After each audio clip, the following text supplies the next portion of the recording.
Welcome back friends. दोस्तों दिन हो गया आज का 9 अक्टूबर 2021 शनिवार का। और दोस्तों बात करते हैं आज के मुख्य समाचार, ताजा बड़ी खबरें, ब्रेकिंग न्यूज हेडलाइंस से। टुडे ब्रेकिंग न्यूज के अंतर्गत देश और दुनिया की 50 बड़ी और महत्वपूर्ण काम की खबरें निकल कर आ रही है, जहां पर सरकार की तरफ से कुछ बड़ी योजनाएं भी है। आम लोगों के लिए कुछ राहत भरी खबर है, लोन लेने वालों के लिए बहुत ही अच्छी खबर सामने आ रही है। और वहीं दोस्तों अब 18 साल की उम्र तक जो कोरोना का टीका लग रहा था ना, अब बहुत ही जल्द 12 साल की उम्र के बाद के बच्चों को भी कोरोना का टीका लगना शुरू हो जाएगा। इसको लेकर बड़ी महत्वपूर्ण खबर अपडेट है। ड्राइविंग लाइसेंस अगर आपको बनवाना है तो घर बैठे आप मात्र 350 रुपए की फीस का पेमेंट करके आप बनवा सकते हैं। दलाल का चक्कर अब नहीं लगेगा। पूरी जानकारी वीडियो में जानेंगे। रेलवे डिपार्टमेंट को लेकर बड़ी महत्वपूर्ण खबर है। तो वहीं अब आपको मिलेगी घर बैठे और सस्ती दवाइयाँ। किस तरह से मिलेगी ऑनलाइन दवाइयाँ, वो भी सस्ती रेट में, पूरी जानकारी जानेंगे। अच्छा, देश में दोस्तों बिजली का एक नया संकट पैदा हो रहा है बिजली कटौती को लेकर, क्योंकि इसके पीछे कोयले की कमी है। तो आखिर कब तक सिचुएशन सही हो जाएगी, पूरी जानकारी यहाँ पर जानेंगे। किसान सम्मान निधि को लेकर बड़ी महत्वपूर्ण खबर आ रही है कि इन सभी किसानों को अब किसान सम्मान निधि का पैसा नहीं मिलेगा। और वहीं दोस्तों अगर आप खुद का बिजनेस शुरू करना चाहते हैं ना, तो मोदी सरकार ने एक बहुत ही बड़ी राहत भरी योजना जारी करी है। उसके बारे में भी बड़ा अपडेट सामने आ रहा है। तो एक एक करते हुए जान लेते हैं दोस्तों आज देश और दुनिया की दिन भर की तमाम बड़ी और महत्वपूर्ण काम की खबरों की तरफ। ऐसे में बने रहेगा इस वीडियो के साथ लास्ट तक। चलिए शुरुआत कर लेते हैं आज की पहली और बड़ी खबर से। तो महंगाई की मार झेल रहे आम लोगों को आरबीआई ने दी राहत, नहीं बढ़ेगी लोन पर ब्याज की रेट। आपको बता दें कि मौद्रिक नीति समिति एनपीसी के नाम से मौद्रिक नीति समिति बनी हुई है देश में, जिसकी 3 दिन की एक बैठक हुई। और उस बैठक के बाद भारत का जो रिजर्व बैंक ऑफ इंडिया है ना, उसके गवर्नर शक्तिकांत दास ने ब्याज की रेट पर लिए गए फैसलों का ऐलान किया। और साथ ही महंगाई की मार झेल रहे आम लोगों को रिजर्व बैंक ने एक बड़ी राहत दी है कि लोन पर ब्याज की जो रेट है वो फिलहाल के लिए नहीं बढ़ेगी। तो जो मीडिया हवाले से खबरें आ रही थी कि आने वाले समय में लोन पर ब्याज की रेट महंगी हो सकती है, तो दोस्तों फिलहाल के लिए नहीं होगी। आरबीआई ने फैसले को टाल दिया है। और वहीं दोस्तों बड़े खबर बता दें कि बैंक ऑफ बड़ौदा ने घटा दी होम लोन पर ब्याज की रेट। जानते हैं अब किस रेट से आपको लोन मिलेगा। तो अगर आप अपना खुद का घर खरीदने जा रहे हैं ना, तो बैंक ऑफ बड़ौदा सरकारी बैंक है, तो बीओबी ने होम लोन पर ब्याज की रेट में कटौती करी है। बैंक ऑफ बड़ौदा ने 7 अक्टूबर 2021 को अपने लोन की रेट में 0.25% तक की कटौती कर दी है। पहले 6.75% बैंक ऑफ बड़ौदा में ब्याज की रेट लगती थी होम लोन पर, जो कि अब 6.5% की लगेगी। और त्योहारों के चलते बैंक ने इस तरह की बड़ी घोषणा करी है। अगली बड़ी खबर है कि एक दिन में IMPS से अब 2 लाख के बजाय कर पाएंगे 5 लाख रुपए ट्रांसफर। सरकार ने जारी किया नया आदेश। तो रिजर्व बैंक ने IMPS के जरिए होने वाले ट्रांजैक्शन की जो लिमिट है उसको बढ़ा दिया है। अब आप एक दिन में 2 लाख रुपए के बजाय 5 लाख रुपए ट्रांसफर कर सकते हैं। यानी कि अब ऑनलाइन फंड ट्रांसफर करना और भी ज्यादा आसान हो गया है। IMPS में क्या होता है ना कि इधर से आप पैसा ट्रांसफर करते हैं, आपका जैसे ही पैसा कटा सेम टाइम रियल टाइम के ऊपर दोस्तों अगले वाले बैंक खाते में ट्रांसफर हो जाता है। तो पहले इसकी लिमिट एक दिन में 2 लाख रुपए की थी, जिसे बढ़ाकर 5 लाख रुपए कर दिया है। और वहीं RTGS का भी टाइम जो है वो 24/7 कर दिया है। आप संडे के दिन भी RTGS कर सकते हैं और रात के दिन भी कर सकते हैं। चलिए अगली बड़ी खबर है कि दशहरे और दिवाली पर घर जाने में नहीं होगी दिक्कत, चलने वाली है 26 त्योहार स्पेशल ट्रेनें। तो मित्रों दशहरे और दिवाली पर ट्रेन से घर जाने वालों की परेशानी को सरकार ने समझ लिया है और इसको आसान करने के लिए रेलवे डिपार्टमेंट ने फेस्टिवल स्पेशल रेलगाड़ियों का ऐलान कर दिया है। दरअसल रेलवे ने एक बयान जारी करते हुए बताया कि आगामी त्योहारों के मद्देनजर रेल यात्रियों के सुविधाजनक आवागमन के लिए 26 त्योहार स्पेशल ट्रेनें चलाने का फैसला किया है। तो दोस्तों अगर आप भी त्योहार पर कहीं आने जाने की प्लानिंग कर रहे हैं ना रेल में, तो बड़ी खुशखबरी है। हालांकि ट्रेनों में कोरोना के खिलाफ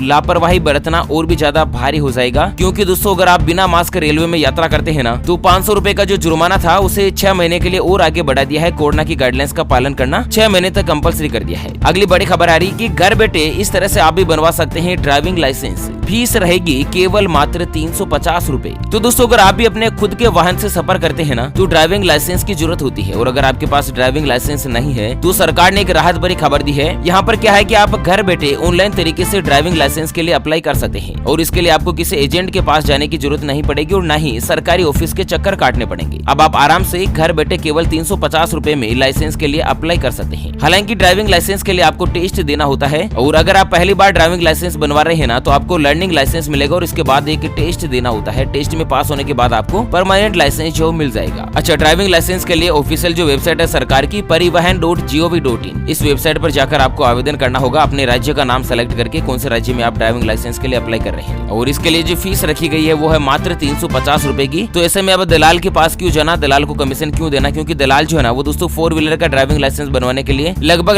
1500 से लेकर 2500 रुपए तक चार्ज करते हैं, जो कि मात्र 350 रुपए में बनने लगेगा। अगली बड़ी खबर आ रही है कि अब घर बैठे मिलेगी सस्ती दवाइयाँ। जन औषधि केंद्र की ऑनलाइन सेवा हुई शुरू। तो दोस्तों देश की राजधानी दिल्ली में प्रधानमंत्री जन औषधि केंद्र में अपने उत्पाद की ऑनलाइन बिक्री के लिए API जेनेरिक फार्मेसी के नाम से एक नई वेबसाइट लॉन्च करी है। इस वेबसाइट के जरिए लोग ऑनलाइन सस्ती दवाइयों के लिए ऑर्डर कर सकते हैं, जो कि उन्हें तत्काल घर बैठे मुहैया करवाई दी जाएगी, और वो भी क्या है ना, वाजिब रेट पर। क्योंकि जो प्रधानमंत्री जन औषधि केंद्र होता है, जहाँ पर आप डिस्काउंट के साथ मिनिमम रेट पर जो है वो दवाइयाँ खरीद सकते हैं। और वहीं अगली बड़ी खबर आ रही है कि देश में 12 से लेकर 18 साल के बच्चों के लिए जल्द लॉन्च होगी जायडस कैडिला की वैक्सीन, सुई का नहीं होगा इस्तेमाल। आपको बता दें कि देश में जल्द ही जायडस कैडिला की कोरोना वैक्सीन लॉन्च होने जा रही है। नीति आयोग के सदस्य डॉक्टर वी.के. पाल ने बताया कि जायडस कैडिला की जो वैक्सीन है वो लोगों को एक एप्लीकेटर के जरिए लगाई जाएगी, और यह एप्लीकेटर जो है ना वो भारत में पहली बार उपयोग में लाया जाएगा। हालांकि इसको कुछ दिन पहले ही मंजूरी दे दी गई है, और इसकी जो सबसे खासियत क्या है ना कि जायडस कैडिला वैक्सीन जो है वो पारंपरिक सिरिंज या सुई का उपयोग करके नहीं, बल्कि एक एप्लीकेटर के जरिए लगाई जाएगी। क्योंकि बच्चे क्या है ना इंजेक्शन के डोज से बहुत ही ज्यादा डरते हैं इंजेक्शन लगाने के लिए, और इस टीके को 12 से लेकर 18 साल की आयु के किशोरों को दिए जाने की जो मंजूरी है वो सरकार ने दे दी है। तो इस तरह से काम में आएगी, है ना। अगली बड़ी खबर आ रही है कि टेस्ला से सरकार ने कहा कि चाइना में बनी कारें भारत में नहीं बेचें, यहीं पर प्रोडक्शन करें और विदेश भी भेजें, सरकार देगी हर संभव सहायता। जी हाँ दोस्तों, भारत सरकार जो है ना वो क्या है कि देश में इलेक्ट्रिक कारें बनाने के लिए टेस्ला से कई बार बातचीत कर चुकी है, और इसके लिए कंपनी को हर संभव सरकारी मदद देने का भी भरोसा दिया है। और ये बात भारत के जो केंद्रीय मंत्री है ना नितिन जी गडकरी, उनका कहना है। दरअसल क्या है ना कि टेस्ला का जो प्रोडक्शन प्लांट है वो चाइना में है, और भारत सरकार का कहना है कि अगर टेस्ला की कारें भारत में बिकेगी, मतलब प्रोडक्शन तो चाइना में होगा, अब चाइना की कारें अगर भारत में बिके, इससे अच्छा सरकार चाहती है कि टेस्ला कंपनी प्रोडक्शन प्लांट ही भारत में लगा दे, और इसके लिए कंपनी को अगर कोई समस्या आती है तो सरकार उसकी सहायता करेगी। हालांकि आपको बता दें कि विदेश से जो कारें भारत में आती है ना उसके ऊपर 60% से लेकर 100% तक टैक्स लगता है। जैसे कि 30 लाख रुपए की अगर कोई गाड़ी है तो 30 लाख रुपए भारत सरकार टैक्स लगाती है, और वह गाड़ी 60 लाख रुपए में भारत में बिकती है। तो ऐसे में अगर भारत में प्रोडक्शन प्लांट लगेगा तो ये जो टैक्स है वो नहीं लगेगा, और एक जो विदेशों में भी कमाई नहीं जाएगी। तो इस तरह से सरकार का जो मकसद है वो तो काफी अच्छा है। अगली बड़ी खबर है कि आरबीआई का बड़ा फैसला, अब बिना इंटरनेट के भी हो जाएगा डिजिटल पेमेंट। दरअसल क्या है ना कि अगर आप कोई भी पेमेंट करते हैं ऑनलाइन तो क्या करते हैं, या तो बैंक की नेट बैंकिंग के जरिए करते हैं,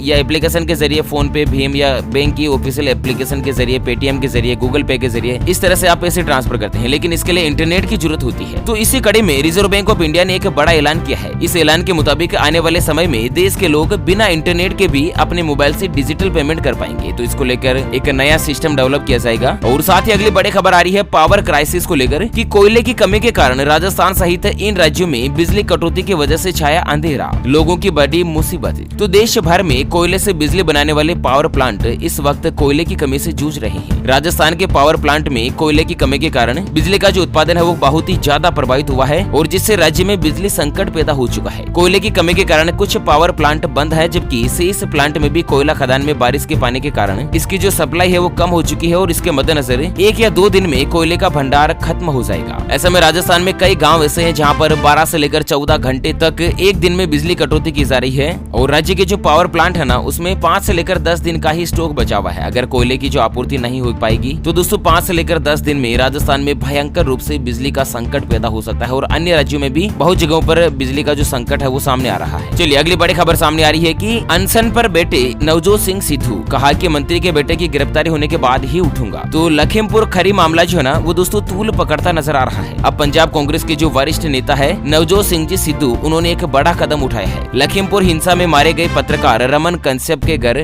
सिद्धू साहब पहुंचे और वहीं पर अनशन पर बैठ गए। इस दौरान सिद्धू ने कहा कि जब तक केंद्रीय गृह राज्य मंत्री अजय मिश्रा का बेटा आशीष मिश्रा गिरफ्तार नहीं हो जाता तब तक वो अनशन नहीं तोड़ेंगे। उनका कहना है कि जो लखीमपुर में जो सुना देखा वो दिल दहलाने वाला है। पूरा देश आज न्याय की गुहार कर रहा है। इंसाफ के लिए दोहरा मापदंड नहीं अपनाया जा सकता है। तो इस तरह से यहाँ पर दोस्तों अनशन को लेकर सिद्धू ने राजनीतिक जगत में एक बड़ा हंगामा खड़ा कर दिया है। और वहीं अगली बड़ी खबर में बता दें कि यूपी सरकार को सुप्रीम कोर्ट की फटकार, कहा कि आपकी जांच से संतुष्ट नहीं है हम। दरअसल सुप्रीम कोर्ट ने लखीमपुर खीरी मामले में सुनवाई करी। इस दौरान सुप्रीम कोर्ट का कहना है कि वह लखीमपुर खीरी मामले की जांच में उत्तर प्रदेश सरकार की ओर से उठाए गए कदम से संतुष्ट नहीं है। कोर्ट ने मामले में सख्त टिप्पणी करते हुए कहा कि क्या आरोपी आम आदमी होता तो उसे इतनी छूट मिलती, क्योंकि आरोपी क्या है कि मंत्री जी के बेटे हैं, वीआईपी वगैरह है। तो इसको लेकर सुप्रीम कोर्ट ने भी उत्तर प्रदेश की सरकार पर कड़ी फटकार लगाई है। चलिए खबरों का सिलसिला चलता रहेगा और इसी बीच जान लेते हैं दोस्तों सबसे पहले आज के माइंड क्विज यानी कि गिवे वाले सवाल की तरफ। तो दोस्तों आज का माइंड क्विज वाला सवाल आप स्क्रीन पर देख पा रहे हैं। भारतीय रेलवे की समय सारणी के मुताबिक घड़ी जो है वो कितने घंटे की होती है? जी हाँ दोस्तों दोबारा सुन लीजिएगा, भारतीय रेलवे की समय सारणी में घड़ी कितने घंटों की होती है? ऑप्शन ए 12 घंटों की, ऑप्शन बी 24 घंटों की। तो फटाफट से लिखना है क्वेश्चंस का सही जवाब इस वीडियो के नीचे कमेंट बॉक्स में। और हाँ, सही जवाब देने वाले किसी एक खास कमेंट्स को सेलेक्ट किया जाएगा हमारी यूपीएससी लेटेस्ट न्यूज टीम की तरफ से, और उसे दिया जाएगा एक MI कंपनी का शानदार ब्लूटूथ स्पीकर बिल्कुल फ्री, जिसे आप अपने मोबाइल की सहायता से भी कनेक्ट कर सकते हैं। इसमें पेन ड्राइव भी लगा सकते हैं। चार्जिंग वाला ब्लूटूथ स्पीकर है दोस्तों, आप मोबाइल के साइज का है, पावर बैंक के साइज का, इसे आप कहीं पर भी ले जा सकते हैं। चलिए अगली बड़ी खबर है कि अब 140 किलोमीटर प्रति घंटे की रफ्तार से दौड़ेगी आपकी गाड़ी। एक्सप्रेस वे पर स्पीड लिमिट बढ़ाने की तैयारी। तो केंद्रीय मंत्री नितिन गडकरी ने कल शुक्रवार को कहा कि वह एक्सप्रेस वे के ऊपर गाड़ी की जो मैक्सिमम गति सीमा 140 किलोमीटर प्रति घंटे तक बढ़ाने के पक्ष में है। अभी क्या है ना कि जो 2 लेन की सड़क है उसके ऊपर मैक्सिमम स्पीड 80 किलोमीटर की है और शहर की सड़कों पर गति सीमा 75 किलोमीटर की है। तो सड़क परिवहन और राजमार्ग मंत्री जो है ना वो दोस्तों इसको बढ़ाने के लिए प्रस्ताव कर रहे हैं। और इसी के साथ अगली खबर है कि टाटा ग्रुप ने एयर इंडिया को खरीदा, 18,000 करोड़ रुपए की लगाई बोली। तो दरअसल टाटा सन्स ने एयर इंडिया को खरीद लिया है। टाटा सन्स ने एयर इंडिया को खरीदने के लिए 18,000 करोड़ रुपए की बोली लगाई है और DIPM के सचिव तुहिन कांत पांडे ने दोस्तों इस तरह की घोषणा करी है। आपको बता दें टाटा ग्रुप के जो पूर्व चेयरमैन रतन टाटा ने एयर इंडिया की बोली जीतने पर ट्वीट करके कहा, वेलकम बैक एयर इंडिया। हालांकि आपको बता दें कि टाटा ग्रुप के जो संस्थापक है ना जमशेदजी टाटा, उन्होंने 1932 में 2 लाख रुपया इन्वेस्ट करके एयर इंडिया की शुरुआत करी। उस समय कंपनी का नाम टाटा एयरलाइंस हुआ करता था। इस एयरलाइंस ने पहली उड़ान साल 1932 में कराची से लेकर मुंबई के बीच भरी और 1946 तक यह कंपनी बहुत ही अच्छे तरीके से चल रही थी। मतलब एक श्रेष्ठ एयरलाइंस कंपनी में इनका नाम गिना जाने लगा। लेकिन साल 1953 में जवाहरलाल नेहरू की तत्कालीन सरकार ने एयर इंडिया का राष्ट्रीयकरण कर दिया और इसके खिलाफ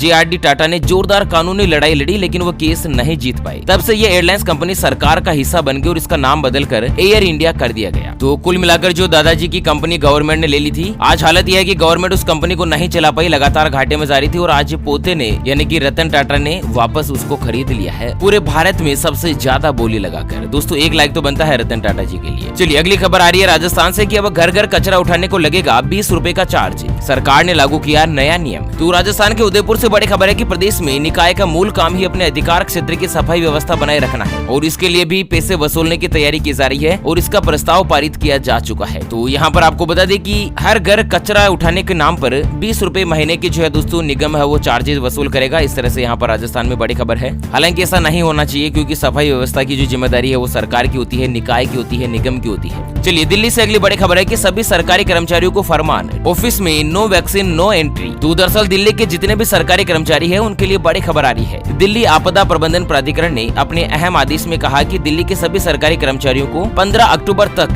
कोरोना वैक्सीन की पहली डोज लेनी ही होगी। अगर उन्होंने ऐसा नहीं किया तो दोस्तों अनुपस्थित मानते हुए ऑन लीव मार्क कर दिया जाएगा, यानी कि अनुपस्थिति की स्थिति में सैलरी भी कटेगी और उनको ड्यूटी पर नहीं बुलाया जाएगा कोरोना की वैक्सीन नहीं लगवाई है तो। और वहीं अगली खबर में जानते हैं कोरोना से जुड़े कुछ महत्वपूर्ण आंकड़े। तो देश में पिछले 24 घंटों में सामने आए 21,000 से ज्यादा कोरोना के केस। केरल में मात्र एक दिन में 120 मरीजों की मौत। तो दोस्तों भारत देश में पिछले 24 घंटों की अगर बात की जाए तो 21,257 नए पॉजिटिव केस आए हैं और अब तक कोरोना वायरस के जो कुल मरीज है वो 3 करोड़ 39 लाख बन चुके हैं। पिछले 24 घंटों में जो मरने वालों की संख्या की अगर बात की जाए ना तो 271 लोगों ने अपनी जान गंवा दी है कोरोना वायरस के चलते और अब तक 4,50,127 लोग कोरोना वायरस के चलते जान गंवा चुके हैं। चलिए अगली बड़ी खबर आ रही है दोस्तों नवरात्रि को लेकर कि अब कॉलोनियों में हो सकेगा गरबा, बड़े स्तर पर प्रतिबंधित, मूर्ति विसर्जन में 10 लोगों की रहेगी अनुमति। तो मध्य प्रदेश से इस तरह की बड़ी खबर है कि कोरोना को लेकर गाइडलाइंस जारी होने के बाद जिला प्रशासन ने स्थानीय आदेश जारी किए हैं। यहाँ पर जिला स्तर पर प्रशासन का कहना है कि